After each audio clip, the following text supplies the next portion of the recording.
Hello and welcome my YouTube channel Hollywood हंगामा explainer. तो आज मैं आपके लिए लाया हूँ जेम्स बॉन्ड सीरीज़ का 7वां पार्ट जिसका नाम है डायमंड्स आर फॉरएवर, जो कि सन 1971 में रिलीज़ हुआ था।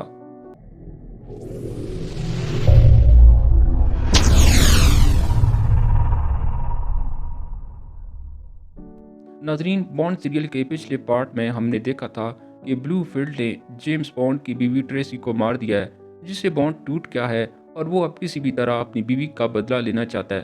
और वो अब पूरी दुनिया में ब्लूफील्ड को ढूंढ रहा है और हर जगह इसके आदमियों को चुन चुन कर मार रहा होता है। और इसी बीच हम फिर से शॉन कॉनरी को देखते हैं, जो कि बॉन्ड के किरदार में थे। खैर, अब बॉन्ड को एक लड़की के जरिए ब्लूफील्ड का पता मिल जाता है और तभी हम ब्लूफील्ड को एक लैब में देखते हैं, जहां पर इसके साथ डॉक्टरों की एक टीम भी थी। दरअसल ब्लूफील्ड इनकी मदद से अपने बहुत से डुप्लीकेट बनाना चाहता था, लेकिन तभी बॉन्ड वहां आकर लैब पर हमला कर देता है और वो सबसे पहले इस आदमी को मारता है जिसे ब्लूफील्ड की शक्ल दी जा रही थी। और इसके बाद बॉन्ड ब्लूफील्ड को भी मार देता है, जिससे बॉन्ड का बदला पूरा हो जाता है। इसके बाद बॉन्ड वापस CIA के ऑफिस में आता है, जहाँ मिस्टर M बॉन्ड को एक नया मिशन देते हैं और वो बताते हैं कि दुनिया में जितने भी हीरे हैं, इनमें से 80% हीरे साउथ अफ्रीका से आए हैं और हीरो का एक बहुत बड़ा व्यापारी साउथ अफ्रीका के हीरो को चोरी कर रहा है, जिससे वो हीरो के कारोबार और इसके रेट में बहुत बड़ी गिरावट करने वाला है। इसलिए हम चाहते हैं कि तुम इन स्मगलर्स को पकड़ो और इसके लिए तुम्हें सबसे पहले एम्स्टर्डम जाना होगा और वहाँ तुम्हें पीटर फ्रैंक नामी स्मगलर को मारना होगा, ताकि तुम बाकी स्मगलर से पीटर फ्रैंक बनकर मिलो। लेकिन पीटर से मिलने से पहले तुम्हें टिफनी से मिलना होगा, क्योंकि टिफनी के पास हीरे हैं जिनको पीटर लेने वाला है। अब ये सब सुनकर बॉन्ड टिफनी से मिलने निकल पड़ता है। इसके बाद हम मिस्टर केंट और किड नामी दो कातलों को देखते हैं और ये दोनों कातिल धीरे धीरे हीरे के इन सभी स्मगलर को खत्म कर रहे थे जिनके पास हीरे थे। इसके बाद हम बॉन्ड को देखते हैं, जो कि टिफनी से पीटर बन के मिलने जाता है। टिफनी बॉन्ड को बताती है कि इसके पास बहुत सारे हीरे हैं जिनको वो लॉस एंजलिस में बेचना चाहती है और पीटर यानी जेम्स बॉन्ड को हीरो को यहाँ से निकलवाने में मदद करना होगी। इसके बाद बॉन्ड अपने होटल में वापस चला जाता है और तभी बॉन्ड को पता चलता है कि असली पीटर टिफनी से मिले आ रहा है। इसलिए बॉन्ड पीटर को टिफनी तक पहुंचने से पहले ही इसे मार देता है और जल्दी से पीटर की ID को अपनी ID से बदल देता है, जिसे टिफनी को लगा था कि पीटर ने बॉन्ड को मार दिया है। और अब इस चीज़ का फ़ायदा उठाते हुए बॉन्ड पीटर की बॉडी में वो हीरे डाल देता है और इसकी बॉडी को ले जाने लगते हैं लॉस एंजलिस, जहाँ पर वो एक चर्च में जाकर इसकी बॉडी को जला देते हैं और फिर वहाँ पर कुछ लोग बॉन्ड को वो हीरे देते हैं। और अब बॉन्ड अपने मिशन को आगे बढ़ाते हुए इन हीरो को शेडी ट्री नामी स्मगलर को बेच देता है, ताकि बॉन्ड इनके हेड तक पहुंच सके। लेकिन बॉन्ड ने शेडी को जो हीरे दिए थे वो नकली थे, क्योंकि बॉन्ड ने लीडर की मदद से पहले ही हीरो को गायब कर दिया था। इसी तरह वो दोनों कातिल शेडी ट्री को मार देते हैं, क्योंकि इन्हें लगा था कि बॉन्ड ने जो हीरे इसे दिए थे वो असली हैं, लेकिन इसे मारने के बाद भी इनके हाथ कुछ नहीं लगता। इसी तरह बॉन्ड टिफनी को वो असली हीरे दिखाता है, लेकिन हीरे मिलते ही टिफनी बॉन्ड को धोखा देकर भाग जाती है। लेकिन जैसे ही टिफनी वापस अपने घर पहुंचती है तो इससे वहां अपनी दोस्त ब्लिंटी की लाश मिलती है, जिसको देखकर टिफनी डर जाती है, क्योंकि इससे पता चल गया था कि जिन लोगों ने भी ब्लिंटी को मारा होगा वो दरअसल टिफनी को ही मारने आए थे। इसलिए टिफनी अपनी जान बचाने के लिए बॉन्ड से मदद मांगती है और बॉन्ड फिर इसे इन हीरों के बारे में पूछता है। तब टिफनी बताती है कि मैंने वो सारे हीरे एक स्मगलर को दे दिए थे। जिसके बाद बॉन्ड इस आदमी को ट्रैक करने लगता है और बॉन्ड इसका पीछा करते करते एक लैब तक पहुंच जाता है, जहां लैब में पहुंचने के बाद बॉन्ड को पता चलता है कि यहाँ सब लोग मिलकर एक सैटेलाइट बना रहे हैं।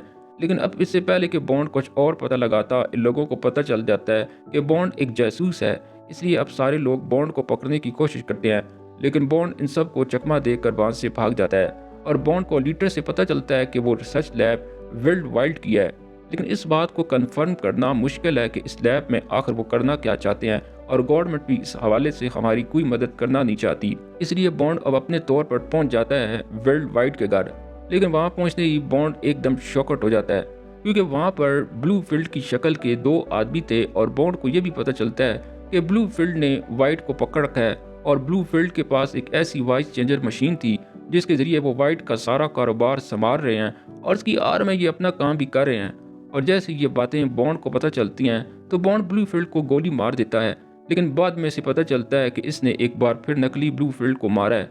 इसके बाद ब्लूफील्ड बॉन्ड को बेहोश कर देता है और विंड और किड को कहता है कि वो बॉन्ड को बाहर फेंक आए। लेकिन बॉन्ड को मारना इतना आसान नहीं है, इसलिए इनको चकमा देकर एक बार फिर वो भाग जाता है। और फिर बॉन्ड ब्लूफील्ड की तरह एक वॉइस चेंजर मशीन का इस्तेमाल करके ये पता लगा लेता है कि ब्लूफील्ड ने वाइट को कहाँ कैद किया हुआ है और फिर बॉन्ड वहाँ जाकर वाइट को छुड़वा लेता है, जिसके बाद बॉन्ड वाइट को बताता है कि इस लैब के जरिए ब्लूफील्ड एक ऐसी लेज़र सेटेलाइट बना रहे थे जिसके जरिए वो अमेरिका, रशिया और चाइना के न्यूक्लियर हथियारों को तबाह कर देगा। और फिर आखिर में जिस मुल्क के पास ये लेज़र सेटेलाइट होगी, इसके पास न्यूक्लियर वेपन होंगे और फिर वही दुनिया पर राज करेगा। और ब्लूफील्ड को इस सेटेलाइट बनाने की अगर सबसे ज़्यादा ज़रूरत थी तो वो था हीरा। इसलिए ब्लूफील्ड ने इतने दिनों में बहुत से हीरों को गायब कर दिया था, क्योंकि इन्हीं हीरों की मदद से लेज़र लाइट निकलती है। और इसलिए अब बॉन्ड किसी भी तरह ब्लूफील्ड को रोकना चाहता है और तभी इसे वाइट एक सुराग देता है। ये ब्लूफील्ड इस वक्त कैलिफोर्निया की एक ऑयल शिप में है और फिर बॉन्ड और उसके आदमी इस ऑयल बोट पर अटैक कर देते हैं और हेलीकॉप्टरों की मदद से पूरी बोट को तबाह करने लगते हैं। ये देखकर ब्लूड एक बार फिर भागने की कोशिश करता है, लेकिन तभी बॉन्ड इसे देख लेता है और फिर बॉन्ड एक क्रेन की मदद से इसकी बोट को वापस शिप में धकेल देता है, जिससे ब्लास्ट होने की वजह से हर चीज तबाह होने लगती है। और इसके साथ ही सबको लगता है कि ब्लूफील्ड भी मारा गया है, इसलिए सारे जश्न मनाने लगते हैं और बॉन्ड मिशन पूरा करके टिफनी के साथ लंदन चला जाता है। लेकिन अभी इसी जहाज में बॉन्ड को मारने विंड और किड भी आ जाते हैं, लेकिन बॉन्ड को इसकी खबर हो जाती है और वो इन दोनों को एक एक करके मार देता है और अब सारे खतरे खत्म हो जाते हैं और इसी के साथ ये मूवी भी यहीं पर खत्म हो जाती है। लेकिन दोस्तों, बॉन्ड की कहानी इसी तरह जारी रहेगी और हम जल्दी ही बॉन्ड फ्रेंचाइज का 8वां पार्ट भी जल्दी अपने चैनल पर लेकर आएंगे। तो जुड़े रहिए हमारे चैनल के साथ। फिलहाल के लिए इजाज़त दीजिए।